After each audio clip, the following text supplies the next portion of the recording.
Então, pessoal, essa é a aula de física, tá? Dessa nova quinzena que a gente está trabalhando aí. Tá? Essa nova quinzena a gente tem um tema gerador, ecologia.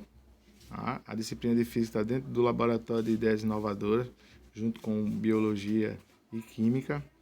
Então a gente vai abordar a propagação de calor e efeito estufa, esses temas aí ligados ao tema ecologia, que é o tema gerador dos primeiros períodos. Esse material, esse vídeo está sendo gravado especialmente para os alunos dos primeiros 01, 02, 03, 04 períodos noturno, para que eles estudem a respeito de propagação de calor e efeito estufa. Tá? Então, nada mais do que a gente começar falando do Sol, essa estrela de quinta grandeza, e todos os dias a gente vê nascer aí no horizonte. Tá?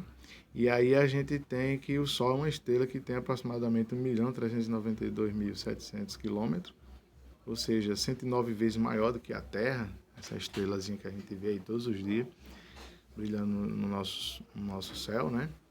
E, por exemplo, a Terra tem 12.742 quilômetros. Isso quer dizer que dentro do Sol a gente poderia ter 1,3 milhões de planetas Terra dentro do nosso Sol. Mas mesmo assim, a gente não pode ainda dizer que nosso Sol é um dos maiores astros que existe no espaço. Existe uma outra estrela já conhecida, captada por alguns telescópios potentes, que é a VY Canis Majoris, que é cerca de 2.000 vezes maior do que o nosso Sol. Tá?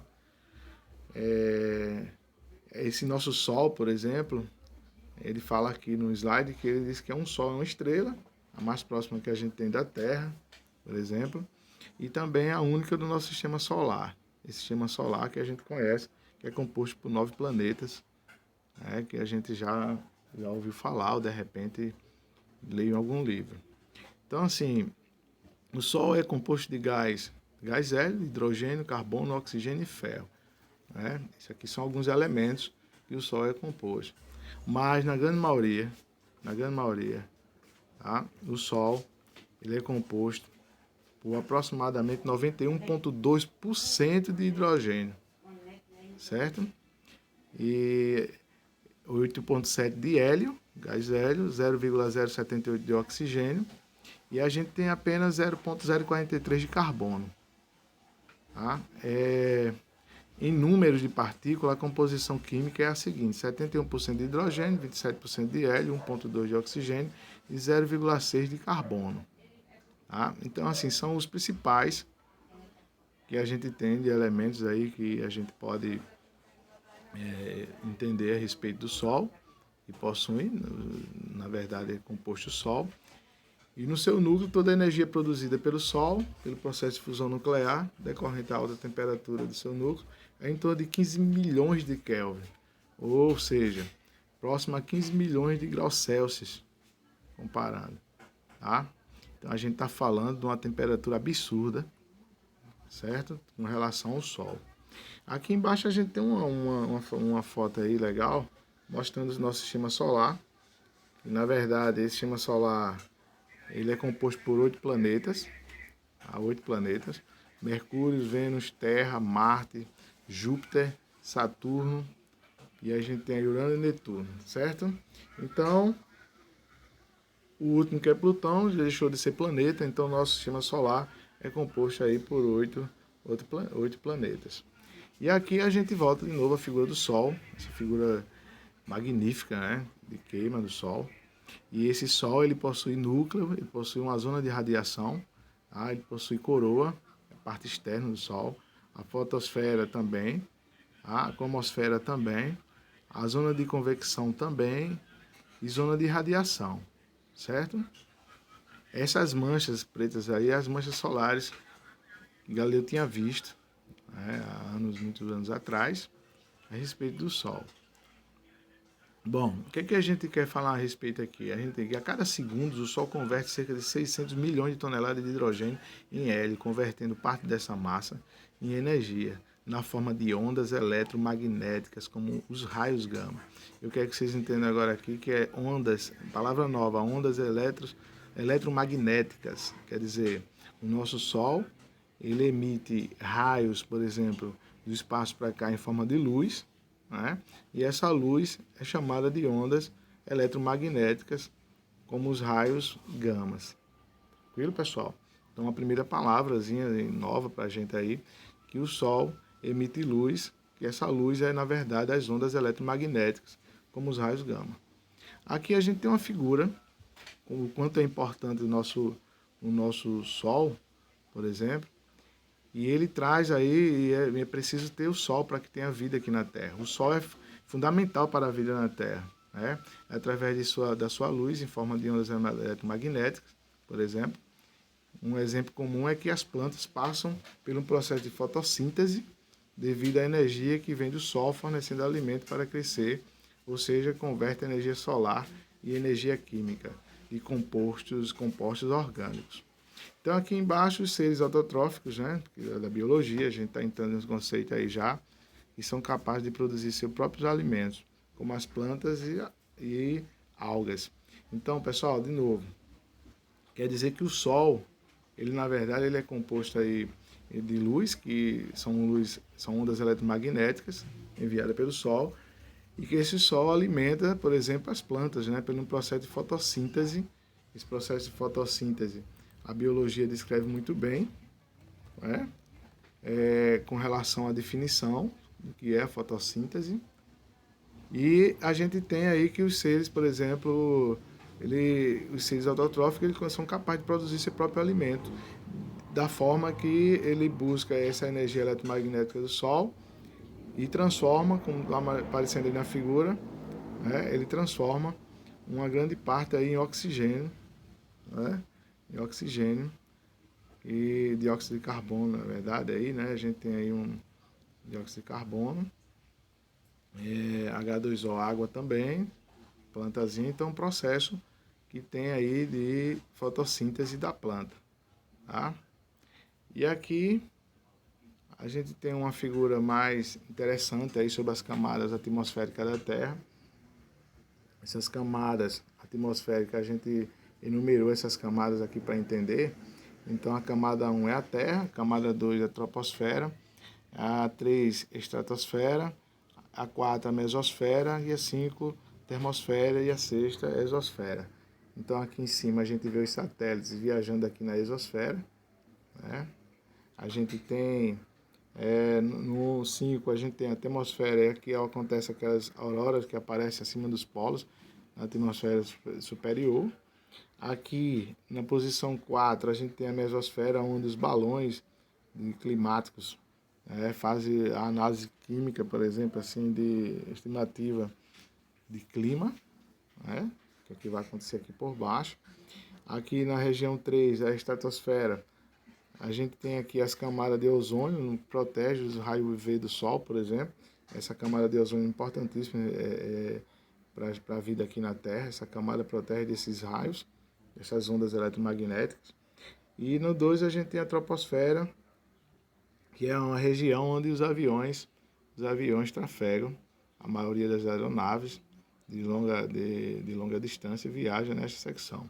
Aquelas aeronaves tipo jatinho que a gente vê muito alto, ele viaja nessa região. A maioria das nuvens e a maioria do clima ocorre no nível mais baixo, certo? Então aqui seria abaixo dessa região aí chamada troposfera. Tranquilo, pessoal? Então vamos lá. A camada de ozônio, eu trouxe aqui esse exemplozinho aqui só para entender. A camada de ozônio é uma cobertura de gás de ozônio presente na atmosfera, entre 25 km de altitude, que protege o planeta das radiações, por exemplo, ultravioletas, prejudiciais aos seres vivos. E a camada de ozônio concentra 90% das partículas, das moléculas desse gás. Quer dizer o seguinte, pessoal, existe uma região aqui em torno da Terra, que é a região chamada camada de ozônio, que protege aqui todos nós, todos os seres vivos aqui de baixo, com relação a esses raios prejudiciais ao ser humano. E ele fica em torno de 25 km de altitude. Tá? Mais ou menos aqui, ó. 25 km de altitude. Nessa região aqui, muito próxima à camada de ozônio, e próximo ainda os aviões trafegam um pouco mais acima, para a gente entender. Então essa camada de ozônio concentra 90% das moléculas desse gás, quer dizer, as radiações atingem pelo Sol, ó, de novo, através de ondas eletromagnéticas, essa estrela que a gente viu surpreendente no início, ela fornece essas ondas eletromagnéticas, que são luz, através de raios, né? Raios. E aí, esses raios fazem com que essa camada de ozônio protege esses raios, né? Com relação a que todos cheguem aqui embaixo e sejam prejudiciais aí à nossa vida. Você nota que as setas aqui, por exemplo, esses raios UVC, eles ficam na camada exterior aí da Terra, né? A UVB, ele ainda consegue ultrapassar um pouco da camada, e o VA consegue ultrapassar por completo e chegar nessa camada aí, na camada de ozônio que protege a Terra. Tá? E aqui a gente tem uma figura, que é o buraco na camada de ozônio, que estamos se discutindo muito. A camada de ozônio é uma capa, e desse gás que envolve a Terra protege a Terra de vários tipos de radiações, sendo que a principal delas é a radiação ultravioleta, que é a principal causadora de câncer de pele, por exemplo. Então, assim, pessoal, com o tempo, o que é que está acontecendo? Estão produzindo muita poluição aqui por baixo, né? E essa poluição está contribuindo para que esse buraco na camada de ozônio, o pessoal falam muito dessa questão de que a Terra está aquecendo demais, tá? E que esses gases do efeito estufa, na verdade, eles poderiam estar protegendo a gente nessa região também, mas na verdade não está conseguindo mais. Isso quer dizer uma grande quantidade de raios solares que vem da nossa estrela, eles são refletidos de volta para o espaço. Só que esses gases que fazem parte do efeito estufa faz com que eles não voltem aquela grande quantidade que deviam voltar. E aí a Terra, claro e evidente, vem se aquecendo aos poucos, porque a quantidade de raios solares que deviam ser refletidos para o espaço de novo não está conseguindo sair dessa camadazinha aqui dos gases de efeito estufa que está aí na atmosfera da Terra. Tá? E essa camada de ozônio, que é o que protege a gente desses raios que são prejudiciais ao ser humano, por exemplo, a vida aqui embaixo, camada de ozônio, se fala que tem já um enorme buraco nessa camada de ozônio, e aí o efeito estufa contribuindo para o aquecimento anormal aí da Terra. E aqui a gente tem aproximadamente aí algumas regiões, umas pesquisas feitas, que a Terra em 2019 teria esse pequeno buracozinho aí, né, envolvido azulzinho. A gente tem em 2018, 2017, 2016, 2015, 2014. Comparando, acredita-se que ele vai cada vez mais crescendo. Em 2016 teve menor, se vocês compararem o tamanho do buraco aí azul, né? Então essa camada de ozônio, ela existe, né? Esse buraco na camada de ozônio. E é preocupante assim com relação à vida na Terra. Tá? Que se aumenta mais esse buraco na camada de ozônio, a quantidade de raios solares e prejudiciais, esses raios, chegarão à Terra, né? E aí aumentará os casos de câncer, né? De doenças aqui por baixo. Tá? E que os gases do efeito estufa, na verdade, estão retendo esses raios, e aí há um aquecimento da Terra. Aqui, mais ou menos, como é que funciona o efeito estufa. O efeito estufa é um fenômeno físico natural, onde os gases de efeito estufa controlam a entrada e saída dos gases, ou seja, a irradiação vindo do Sol atinge a superfície da Terra e é uma proporção que. Aqui a gente tem os gases do efeito estufa, né, que são presentes aqui. Esse gás aqui, dióxido de carbono, né, permite que a luz do Sol passe por ele. Passando aqui, ó, os gases do efeito estufa, essa parte aqui onde a gente tem cinza. Parte da energia solar é refletida, que deve ser refletida. Aí uma grande quantidade ela chega até a Terra, mas uma grande quantidade não tá saindo de volta, tá vendo aqui? Você vê aqui, você vê uma quantidade, entra aqui uma grande quantidade de raios solares, aqui, enorme, e quando você compara a quantidade que é refletida é pequena, ó, o amarelozinho mais fino aí. E esses vermelhos são a quantidade que não são refletidas e chega até a Terra, causando aí o aquecimento global aí que tá acontecendo hoje aí na nossa Terra. Os principais gases do efeito de estufa são vapor d'água, monóxido de carbono, dióxido de carbono, clorofluorocarbonos, óxido de nitrogênio, dióxido de enxofre, enfim, são alguns gases, os gases que são compostos aí nos gases do efeito estufa, nessa camadazinha aí, que devia estar protegendo a gente aí também, fazendo parte da proteção da gente aí com relação à emissão de volta desses raios solares que prejudica aqui o ser humano. Bom, então todo esse bate-papo aí é para a gente entender mais ou menos como o que é o calor. Tá? Vamos lá. O nosso Sol ele emite ondas eletromagnéticas. E a gente observa que esse calor, que através de ondas eletromagnéticas, vem de um lugar onde não existe o ar. Quer dizer que o calor pode se propagar de um lugar onde não existe o ar até chegar à nossa Terra. Certo? Por irradiação. Essa é a forma que a gente fala na física da emissão desse calor. Então, os raios são irradiados do Sol em direção à Terra. O que é o calor, pessoal? Vamos lá, vamos entender. Calor é uma coisa totalmente diferente de temperatura. Então, calor nada mais é que uma energia em trânsito entre dois corpos. Um corpo quente, como tem a figura aqui, corpo quente de 120 graus, e um outro frio, não tão frio, mais de 20 graus. Então, o calor ele está sendo irradiado, essas flechazinhas vermelhas estão mostrando aí, irradiado do 120 para o 20, ou melhor, do corpo B para o corpo A.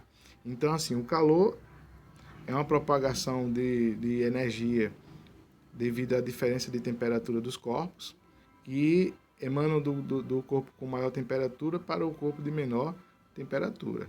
E quando os dois corpos chegam à mesma temperatura, aí a gente diz que eles chegaram ao equilíbrio térmico. Então, quer dizer, eles vão trocar calor entre si, esses dois corpos A e B, e depois eles vão alcançar a mesma temperatura, e a gente diz, a física, que ele alcançou o equilíbrio térmico. Aqui a gente tem as principais propagações de calor. Essas principais propagações de calor são chamadas de condução, como um detalhamento adiante, é um processo lento de transmissão de energia, de molécula para moléculas, né? Sempre no sentido das temperaturas mais altas para mais baixas. Isso quer dizer que se a gente pega uma colherzinha de metal, né, e coloca no fogo, por exemplo, a ponta dessa colher e segura na outra extremidade, um certo tempo depois, o calor vai ser transferido de lá daquela ponta, onde se colocou em contato o calor, com a chama, por exemplo, até chegar na sua mão. E na corrente térmica também é uma propagação de calor, a corrente térmica. As partes diferentes aquecidas de um fluido, por exemplo, movimentam-se no seu interior devido à diferença de densidades das proporções quente e fria do fluido. Tanto a convecção como a condução não podem ocorrer no vácuo, pois necessitam de um meio material para que possam ocorrer. Essa corrente de convecção é bem interessante. Se você pegar uma panelazinha, se for de vidro, por exemplo, e vocês colocarem com água no fogo, vocês vão ver que há um movimento dentro desse líquido, né, durante o aquecimento, e vocês vão ver que algumas partículas saem de baixo para cima e assim por diante, trocando a posição que a gente chama de corrente de convecção. Isso é um exemplo também de como é que se coloca os ar-condicionados, por exemplo, na casa da gente, né? O ar-condicionado, por exemplo, é melhor quando colocado na parte de cima, porque o ar mais denso sai, desce, e o ar mais quente sobe e cria-se uma corrente de convecção. Um outro exemplo também sobre corrente de convecção é justamente sobre a questão pelo dia, como o que a gente tem sobre o vento na praia, por exemplo. As palhas de coqueiros, por exemplo, na praia. Pelo dia elas sopram para dentro da praia ou para fora da praia. Isso aí sempre cai em Enem, por exemplo, pergunta desse tipo. Mas o que a gente pode responder é o seguinte: já que a areia ela está mais quente do que a água pelo dia, então o calor sobe da areia e quem ocupa o espaçozinho desse calor que subiu é justamente o que vem de dentro da praia para fora. Então, os pés de coqueiro, por exemplo, devem soprar para fora da praia pelo dia. Já à noite é o contrário. À noite a gente tem uma água mais quente e a areia mais fria. Então, o vapor quente da água sobe, calor, e aí ocupa pelo calor, pelo ar mais frio, que emana da areia para dentro do oceano. Então, as palhas de coqueiro devem soprar de fora para dentro do oceano. A irradiação é a propagação de calor através de ondas eletromagnéticas. Quando a energia dessas ondas é absorvida por um corpo, intensifica-se a agitação das suas moléculas, acarretando um aumento de temperatura. Esse tipo de propagação energética pode ocorrer no vácuo. É o que eu estou explicando sobre o Sol. O Sol, ele emana, por exemplo, assim, o calor através de irradiação. A irradiação pode se propagar de um lugar onde não existe o ar para outro.